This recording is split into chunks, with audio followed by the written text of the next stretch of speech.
জনাব সালাউদ্দিন, আপনাকে স্বাগত জানাচ্ছি আমাদের ইন্ডিপেন্ডেন্ট সংবাদে। আপনার কাছে শুরুতেই যেটি জানতে চাইবো যে প্রশ্ন উঠেছে বা দুর্ঘটনার পর থেকেই যে জনবহুল এলাকায় বিমান প্রশিক্ষণ নিয়ে বা এটা নিয়ে বেশ প্রশ্ন উঠেছে।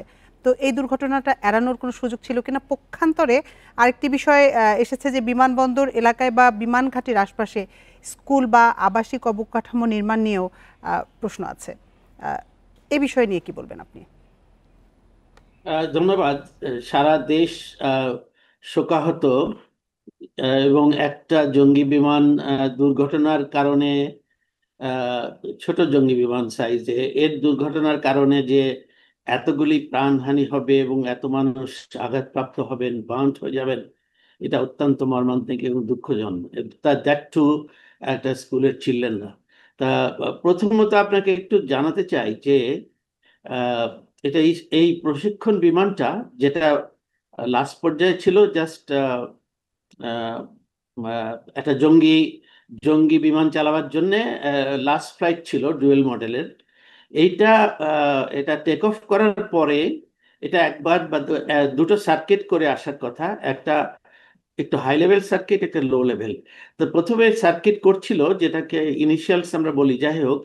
তো সেই ইনিশিয়ালস আসতে যে এখন আমরা বুঝতে পারছি যে আইএসপিআর যেটা বলেছিলেন যে যান্ত্রিক ত্রুটির জন্যই।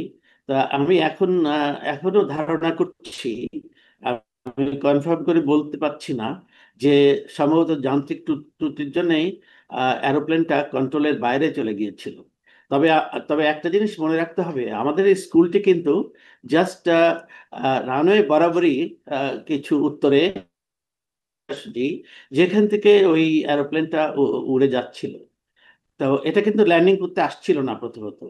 তো সেই এখানে উড়ে যাওয়ার সময় যে যান্ত্রিক গোলযোগটা হয়, তাতে এরোপ্লেনটা কে কন্ট্রোল করতে পারেনি পাইলট, যার জন্য একটা বিকৃতভাবে উল্টাপাল্টা হয়ে এটা কিন্তু ভূমির দিকে নেমে আসে। সেই মুহূর্তে আমি যেটুকু লক্ষ্য করেছি, কয়েকটা অ্যামেচিওর ভিডিও আমরা দেখেছি, আমি দেখেছি বিশেষ করে। তাতে করে যেটা বুঝতে পেরেছি যে সে যথেষ্ট চেষ্টা করেছিল যে একটা ফাঁকা এরিয়ার মধ্যে দিয়ে পার হবে। তো এরোপ্লেনটার আহ, মানে পজিশনটা এমন ছিল, সে হয়তো উপর থেকে ওইটাই দেখেছে এই স্কুলের কিছুটা শর্ট অফ দ্য স্কুল, কিন্তু বেশ একটু মানে ফিল্ড, ওপেন ফিল্ড এরিয়া আছে, এবং স্কুলের মধ্যেও একটা ফিল্ড এরিয়া আছে, মানে বাচ্চাদের সেখানে এক্সারসাইজ করা বা খেলাধুলার একটা মাঠ আছে। তো সম্ভবত সে আর কোনো দিশেহারা হয়ে সে সেই ওপেন ফিল্ডের দিকেই মুখ করেছিল এবং যাচ্ছিল, যাতে স্কুলের বাইরে বা উপর থেকে তো তত বোঝা যায় না, ওখানেই সে ক্র্যাশটা করবে। তো যাই হোক, সেই জন্য লাস্ট পর্যন্ত সে চেষ্টা করছিল যাতে কন্ট্রোল করে কোনোভাবে ওই ফিল্ডের মধ্যে রাখা যায়, অথবা কিছু না হলে হয়তো স্কুল প্রাঙ্গণেই পড়তে হবে। তো সেইটাই হয়েছে আসলে, যার জন্য বোঝা যায় যে জাস্ট টাচ ডাউন করার সঙ্গে সঙ্গে সে কিন্তু ইজেক্ট করেছে, যার জন্য সে বাঁচেনি। আগে হলে আগে ইজেক্ট সে করতে পারতো, সে বাঁচেনি। যাই হোক, এখন কেন হলো দায়বদ্ধতা? হ্যাঁ, এখানে এই জঙ্গি বিমান আহ, এখানে কি চালনা করা উচিত, বা এই ধরনের বিমান কি চালনা করা উচিত? এটা একটা সিভিল এয়ারপোর্ট, কিন্তু আমাদের দেশের তো স্বল্পতা আছে রানওয়ে।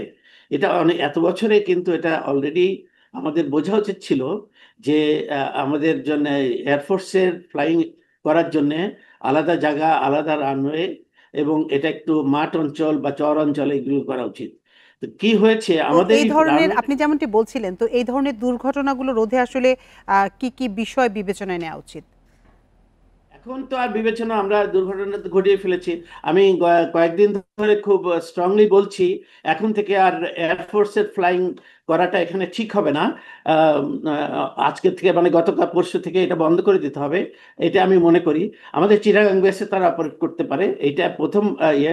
এবং ইমিডিয়েটলি একটা বড় প্রজেক্ট নিয়ে এয়ারফোর্সের জন্য আলাদা করে একটা রানওয়ে, অনেকগুলো জায়গা আছে আমাদের রানওয়ে তৈরি করার, তা সেই ব্যবস্থা করে এদেরকে নিতে হবে। তবে ঢাকা থেকে খুব দূরে নিতে হবে না, কেন এটাকে ডিফেন্স পারপাসেও ব্যবহার করতে হবে, যাতে রানওয়ে থেকে উড়ে ইমিডিয়েটলি ঢাকার আকাশকে তারা মুক্ত রাখতে পারে। এইটাই দেখতে হবে, তাছাড়া আর কিছু নাই। আর এই রানওয়ে হওয়ার অনেক পরে এইসব ডেভেলপড হয়েছে, এইসব এরিয়া, স্কুল প্রাঙ্গণ হয়েছে। স্কুল প্রাঙ্গণটা কি ওইখানে হওয়া উচিত ছিল, যেখানে সর্বক্ষণের জন্য হাজার হাজার এরোপ্লেন একেবারে নিচে অনলি 200-300 ফিট উপর দিয়ে উড়ে যায় ল্যান্ড করার জন্য?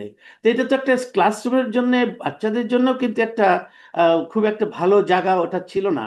বাচ্চারা ভয়তে থাকতো, সবাই ভয়তে থাকতো যে না জানি যদি ক্র্যাশ করে কোথায় আসবে ইত্যাদি ইত্যাদি। এটা কিন্তু আমি পরবর্তীতে অনেক অ্যানালিসিস করে আমি দেখলাম এটা মোটেই লজিক্যাল হয়নি। যাই হোক, যেটা হয়েছে হয়ে গেছে। আমার মনে হয় আসলে দায় এড়াতে পারে না। তাই এটা আমি সরকারকে বলবো, এখানে এয়ারফোর্স নিশ্চয় চেষ্টা করেছে, গভর্নমেন্ট থেকে আলাদা রানওয়ে করারও অনেক প্রস্তাব এসেছে হ্যান, কিন্তু আলটিমেটলি এটা গভর্নমেন্ট এটা করতে পারেনি। তবে এই জি ঘটনার জনাব সালাউদ্দিন, আমরা আসলে আশা করি যে ভবিষ্যতে এই ধরনের দুর্ঘটনা আসলে আমাদের কারোরই কম নয়, আমাদের আশা থাকবে সেরকমই। আপনাকে অসংখ্য ধন্যবাদ আমাদের সাথে যোগ দেওয়ার জন্য।